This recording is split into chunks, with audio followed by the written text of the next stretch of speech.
నేను అడుగుతా ఉన్నా అసలు చంద్రబాబు నాయుడు గారిని, అసలు అయ్యా చంద్రబాబు, అసలు ఎవరిదయ్యా గొడ్డలి పార్టీ అని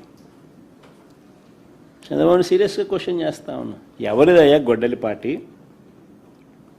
ఎవరిదయ్యా గన్ కల్చర్? ఎవరిదయ్యా హత్యా రాజకీయాలు? ఎవరిది హత్యా రాజకీయాల సంస్కృతి అని అడుగుతా ఉన్నా. ఇదే చంద్రబాబు నాయుడు గారిని సూటిగా, మా కుటుంబంలో ముగ్గురు, మా తాతగారు, మా నాన్నగారు, మా చిన్నాన్నగారు ముగ్గురు బలైపోయారు. మేం బాధితులం.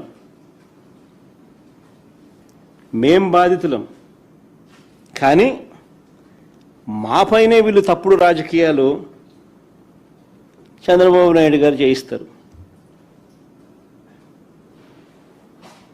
మా తాతగారు రాజారెడ్డి గారిని చంపింది ఎవరు అని అడుగుతా ఉన్నా చంద్రబాబు నాయుడు గారిని. టీడీపీ వాళ్ళు కాదా? ఈ ఘటన చంద్రబాబు ముఖ్యమంత్రిగా ఉన్నప్పుడు కాదా జరిగింది అని అడుగుతా ఉన్నా. 1999 అసెంబ్లీ ఎన్నికలకు ఏడాది ముందు, 1999 చంద్రబాబు నాయుడు గారు ముఖ్యమంత్రిగా ఉన్నారు. 1999 ఎన్నికలకు ముందు, ఏడాది ముందు చంద్రబాబు నాయుడు గారు ముఖ్యమంత్రిగా ఉన్నప్పుడు మా తాతగారిని రాజారెడ్డి గారిని చంపారు. కేవలం నాన్నగారిని రాజశేఖర రెడ్డి గారిని పులివెందులకి కట్టడి చేయాలి అన్న ఒక్క రాజకీయ కోణంతో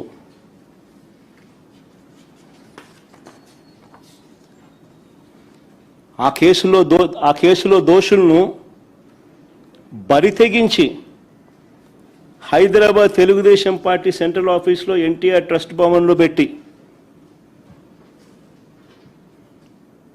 అధికార దుర్వినియోగం చేసి వాళ్ళని రక్షించినారు, జైలుకు కూడా పంపకుండా.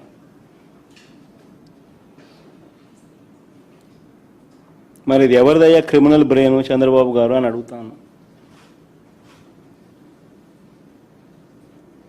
ఎవరిదయ్యా క్రిమినల్ బ్రెయిన్ అని అడుగుతాను చంద్రబాబు నాయుడు గారిని. మా నాన్నగారి విషయంలోనూ అంతే.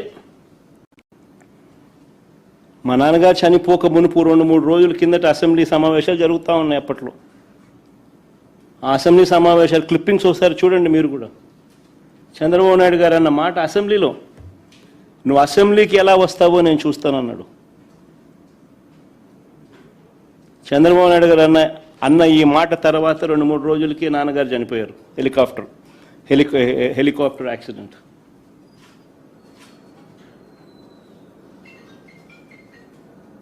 ఇప్పటికీ కూడా దీనికి సంబంధించి నివృత్తి కాని అంశాలు ఎన్నో ఉన్నాయి. ఎవరిదయ్యా చంద్రబాబు క్రిమినల్ బ్రెయిన్ అని అడుగుతా ఉన్నా. మా చిన్నాన్న వివేకానంద రెడ్డి గారిని ఇదే చంద్రబాబు ప్రభుత్వంలో హత్యకు గురైన మాట వాస్తవం కాదా అని అడుగుతా ఉన్నా.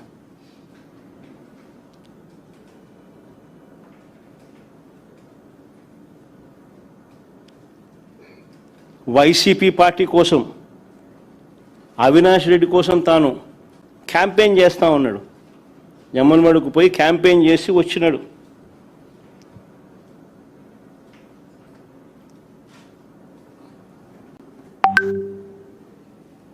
పైగా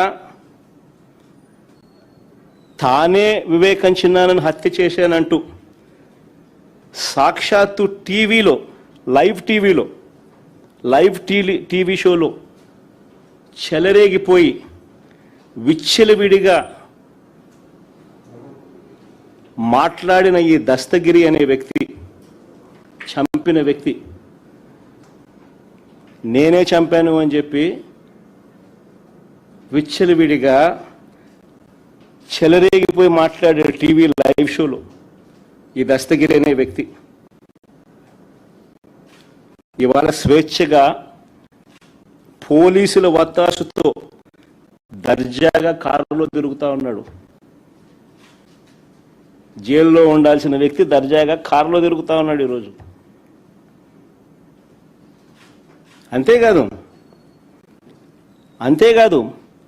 పైగా చంద్రబాబు లాయరు సిద్ధార్థ లూత్రా, దస్తగిరి లాయరు కూడా సిద్ధార్థ లూత్రా.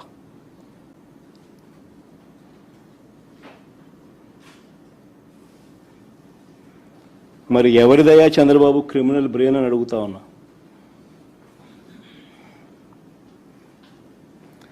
రాజకీయ లబ్ధి కోసం ప్రలోభాలతో హంతకులను రక్షించడం, నిర్దోషులను హింసించడం ఈ కేసులో జరుగుతూ ఉంది. ఇదేగా చంద్రబాబు అని అడుగుతా ఉన్నా. ఇంకొక ఉదాహరణ, చంద్రబాబు గారి బావమరిది వియ్యంకుడు బాలకృష్ణ గన్ పట్టుకొని టపా టపా అని ఇద్దరిని కాల్చి పడేయలేదా అని అడుగుతా ఉన్నా. టపా టపా అని గన్ను పట్టుకొని కాల్చి పడేయలేదా అని అడుగుతా ఉన్నా. ఇదే పెద్ద మనిషి బాలకృష్ణ, చంద్రబాబు నాయుడు గారి వియ్యంకుడు, టపా టపా అని ఇద్దరిని లేపేయలేదని అడుగుతా ఉన్నా. ఎవరిదయ్యా గన్ కల్చర్ అని అడుగుతా ఉన్నా.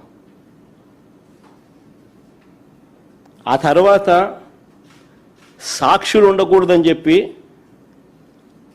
ఆ ఇంట్లో ఉన్న వాచ్మెన్ను, అంటే వాళ్ళ ఇంట్లో ఉన్న వాచ్మెన్ను బండరాయితో మోది చంపారు. వాచ్మెన్ను కొద్ది రోజులకే, ఈ ఇన్సిడెంట్ జరిగిన కొద్ది రోజులకే ఆ ఇంట్లో ఉన్న వాచ్మెన్ను బండరాయితో మోది చంపారు.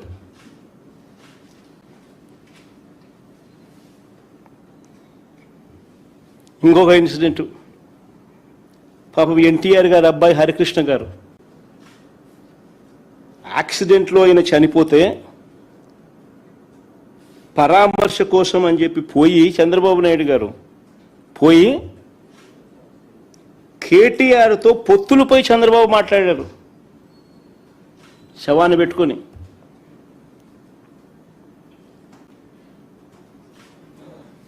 మరి ఎవరిదయ్యా శవరాజకీయాలని అడుగుతా ఉన్నా.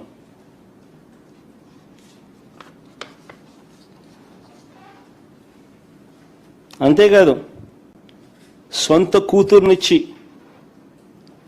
రాజకీయ జీవితాన్ని ఇచ్చిన సొంత మామ, తండ్రితో సమానమైన ఎన్టీఆర్ గారిని వెన్నుపోటు పొడిచి సీఎం కుర్చీని, ఆయన పార్టీని, ఆయన గుర్తును లాక్కుని ఆయన చనిపోయేట్టుగా చేసింది ఎవరయ్యా చంద్రబాబు అని అడుగుతా ఉన్నా. ఎవరివయ్యా కుట్ర రాజకీయాలు అని అడుగుతా ఉన్నా.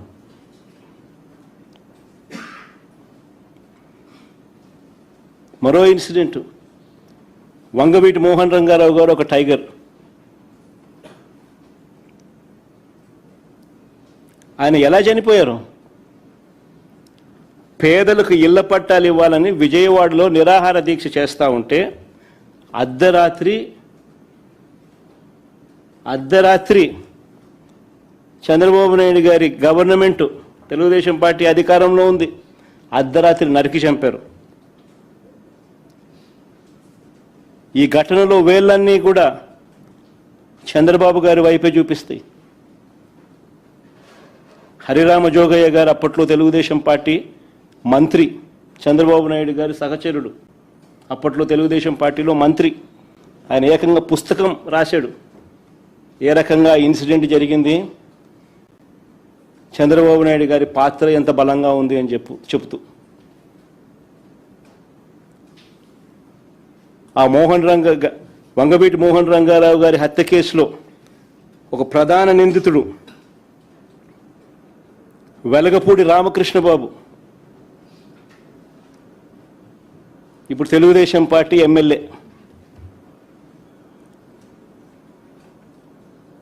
ఇప్పటికీ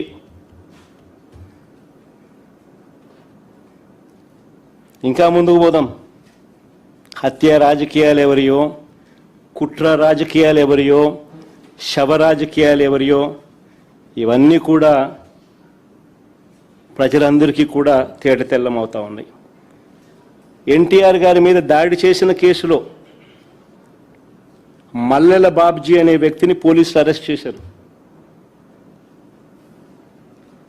కొన్నాళ్ళ తర్వాత అతను ఒక లాడ్జీలో డెడ్ బాడీగా మారారు. డెడ్ బాడీగా మారిన ఆయన తన జోబీలో ఒక లెటర్ దొరికింది పోలీసులకు. ఆ లెటర్ సారాంశం ఏమిటంటే తనకు 3 లక్షలు ఇస్తానని చెప్పి చివరికి 30,000 ఇచ్చారని దాని సారాంశం. అసలు ఎన్టీఆర్ మీద దాడి కోసమే డబ్బులు ఇచ్చారా, అది నిజమైతే ఇచ్చింది ఎవరు అన్న దానిపై దర్యాప్తు లేదు. ఈ కేసులో వేళ్ళన్నీ కూడా అప్పట్లో చంద్రబాబు వైపే చూపించాయి. ఇంకొక ఎగ్జాంపుల్, పింగళి దశరథరామ్, ఈయన ఒక జర్నలిస్టు.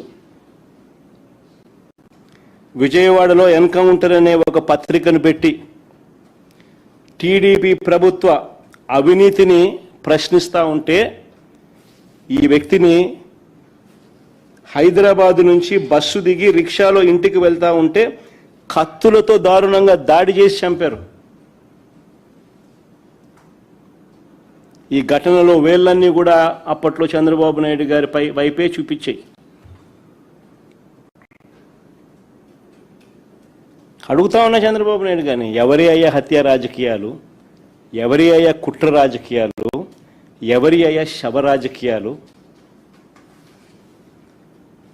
ఇదే పెద్ద మనిషి చంద్రబాబు నాయుడు గారు గురించి మాట్లాడుతూ ఆయన తోడల్లుడు దగ్గుపాటి వెంకటేశ్వరరావు గారు ఏకంగా పుస్తకం రాశాడు. అనేక టీవీలలో ఆయన ఇంటర్వ్యూలు కూడా ఇచ్చాడు. ఆయన అన్న మాటలు ఆయన పుస్తకంలో రాసినటివి. ధర్నాలు ఆందోళనల సమయంలో బస్సులు తగలబెట్టాలంటూ చంద్రబాబు పార్టీ క్యాడర్కు చెప్పేవాడని.